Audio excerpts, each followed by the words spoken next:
Welcome back. In this video, we will learn about the heading elements. There are 6 labels of heading tags, H1 to H6. The H1 is most important and H6 being the least. Heading tags are block elements, which mean it takes full line width. We should use heading tag sequentially in a page or a section like H1, then H2, then H3 and order. Different level of heading tags has different font sizes. H1 seems to be bigger than H2. H2 seems to be bigger than H3 and so on by default. But do not use it just to make your text look bigger. You can use CSS for that. As discussed earlier, heading tags are to structure content properly. Like you see, there is heading and subheading in the newspaper. We should use it similarly in HTML as well. Best practice is to have single H1 per page or view. However, keep in mind that the HTML specification doesn't restrict using multiple H1 in a single page, but it will be beneficial to screen reader to have proper heading tags on the page. Now let us quickly demo on the heading tags. Let me create a new HTML file.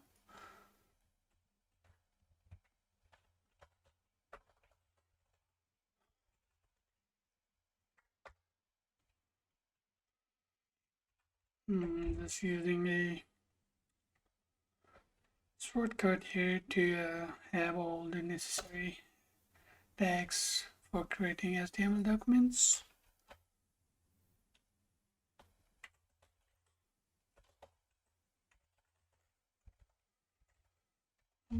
Just added change the title for the HTML page. Now let's see. So we have H1,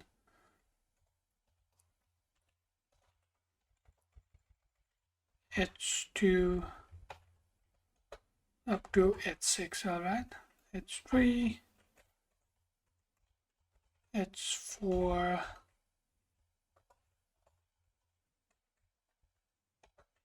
H5 and H6.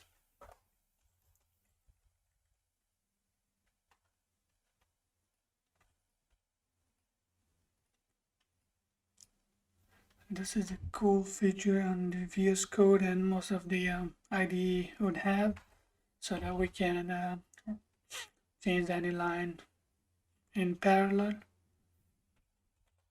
Heading 2, 3, 4, 5 and 6. Let's save our file and see how it looks in a browser. Like I say, this is H1, this is H2, it's H3, H4, H5 and H6 headings. If we inspect it, you can see that the heading tag is a block element. It's taking whole width in a page, right? Let's just quickly change the color.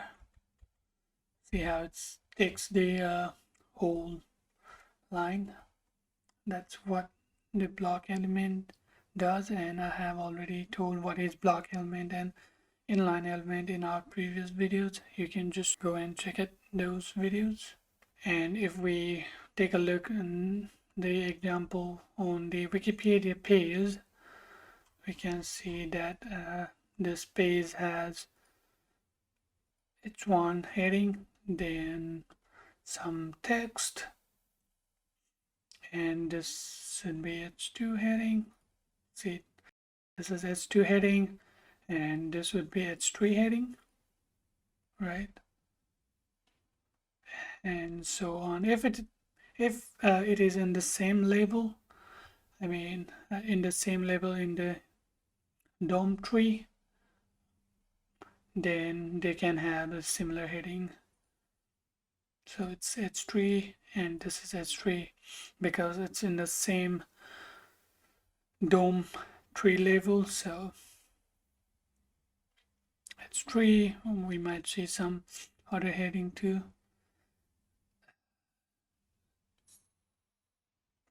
Let's see. Okay, this is H4. This is H3, H4. And that's how we write headings in HTML. That's all for this video. Thank you for watching this video.